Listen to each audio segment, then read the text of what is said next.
Bien-aimés dans le Seigneur, que la grâce et la paix vous soient données de la part de Dieu notre Père et du Seigneur Jésus-Christ. Amen. Pour notre méditation de ce jour, nous allons lire dans le livre de Actes chapitre 1, versets 1 à 5. Mais avant de lire notre texte du jour, nous allons exécuter ce chant de Sylvain Frémont qui dit « Que ces lieux soient visités par ta sainte présence, que ces lieux soient balayés par le vent de ton esprit. Lève-toi de ton saint lieu et descends au milieu de nous. Pose sur nous des langues de feu. Verse ton onction sur nous. Amen. Acte chapitre 1, des versets 1 à 5, là il est écrit « Théophile, j'ai parlé dans mon premier livre de tout ce que Jésus a commencé de faire et d'enseigner dès le commencement jusqu'au jour où il fut enlevé au ciel, après avoir donné ses ordres par le Saint-Esprit aux apôtres qu'il avait choisis. Après qu'il eut souffert, il leur apparut vivant et leur en donna plusieurs preuves, se montrant à eux pendant 40 jours et parlant des choses qui concernent le royaume de Dieu. Comme il se trouvait avec eux, il leur recommanda de ne pas s'éloigner de Jérusalem, mais d'attendre ce que le Père avait promis, ce que je vous ai annoncé, leur dit-il. Car Jean a baptisé d'eau, mais vous, dans peu de jours, vous serez baptisés du Saint-Esprit. Amen. Bien-aimés dans le Seigneur, je voudrais tout d'abord dire merci au Seigneur qui me donne l'opportunité de partager ces capsules de méditation avec vous. Mais surtout dire merci à l'homme de Dieu, le pasteur Edoubé, qui a bien voulu m'associer à ce ministère. Bien-aimés, comme vous le savez, la semaine dernière, nous avons célébré l'ascension de notre Seigneur. Après cet événement qui a lieu 40 jours après la résurrection, nous sommes rendus dans cette période de 10 jours d'attente avant l'effusion du Saint-Esprit, c'est-à-dire la Pentecôte.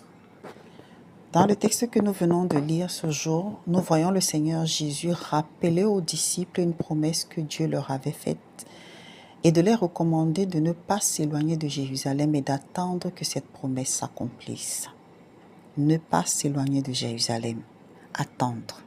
Mais que signifie attendre?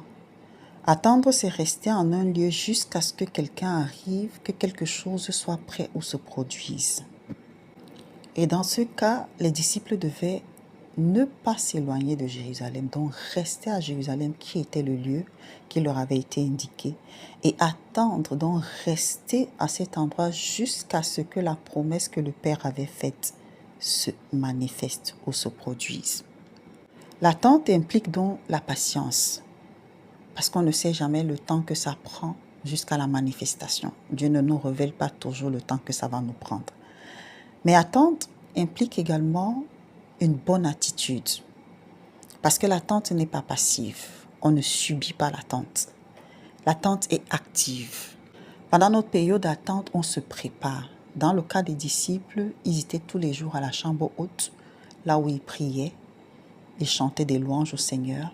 Ils adoraient, ils avaient la possibilité de se remémorer ces passages, de se remémorer les paroles que le Seigneur leur avait dites. Donc, ils étaient dans une atmosphère où ils boostaient eux-mêmes leur foi, de telle manière que les circonstances extérieures, quelles que soient ces circonstances, n'allaient pas altérer ce à quoi ils croyaient. Et toi, ma sœur, et toi, mon frère, quelle est ton attitude dans l'attente des promesses que le Seigneur t'a faites? Es-tu en train de douter? Es-tu en train de te poser des questions? Le temps s'est-il tellement écoulé que tu ne te souviens même plus exactement de ce qu'il t'a dit? As-tu abandonné en cours de route? Ce matin, j'ai tout simplement envie de te dire, reviens sur cette promesse, cette parole, cette vision, ce rêve que Dieu t'a donné demeure à la chambre haute, priant, célébrant ton Dieu.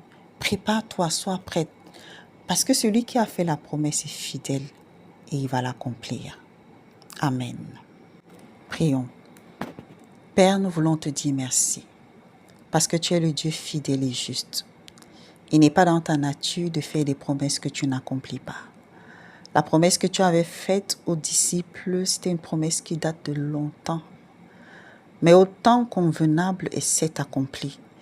Et je voudrais te prier ce matin pour moi, pour mes sœurs, pour mes frères, pour tous qui écoutent ce message, afin que quelle que soit la personne à qui tu as fait une promesse et qui est dans une situation où elle a abandonné, elle a cessé de croire, elle a cessé de s'impliquer dans l'accomplissement de cette promesse, Seigneur, que par ton esprit, Seigneur, tu viens raviver la promesse, tu viens raviver le rêve, tu viens raviver, Seigneur, le souvenir de ce que tu lui avais dit, afin qu'elle demeure dans la foi et la confiance que ce que tu as dit, tu vas l'accomplir. Je voudrais en même temps, Seigneur, élever à toi toutes les veufs et les orphelins, Seigneur mon Dieu. La Bible déclare que tu es le Père des orphelins, le mari des veuves. Tu sais en prendre soin, que ta bonne main demeure sur eux. Merci pour toutes les familles à qui tu as donné le nom. Seigneur, je prie afin que tu manifestes ta bonté et ta miséricorde à chaque famille au nom de Jésus. Nous voulons particulièrement demander ta consolation pour une mère qui a perdu son enfant, pour un père qui est désespéré, Seigneur, pour une personne qui se sent seule parce que divorcée, abandonnée ou dans une extrême pauvreté. Dans chacune de ces situations, Père, nous savons que tu sais donner la bonne réponse. Seigneur, recouvre toutes ces personnes de tes grâces et de ta miséricorde. Nous prions également pour ton Église, le corps du Christ, pour ton Église, l'UIBC, et nous prions afin que, Seigneur, tu as déclaré que l'Église était la colonne de la vérité, qu'il en soit ainsi, Seigneur, que la vérité conduise et guide ton Église. Nous te rendons grâce pour cette nation dans laquelle tu nous as fait naître ou tu nous fais vivre. Nous prions afin que, Seigneur, ce soit une nation qui prospère, mais qui prospère dans la crainte de ton nom. Que toute la gloire te revienne, toi qui marches avec nous cette journée d'aujourd'hui, qui nous rassure et qui nous conduit au nom de Jésus. Amen.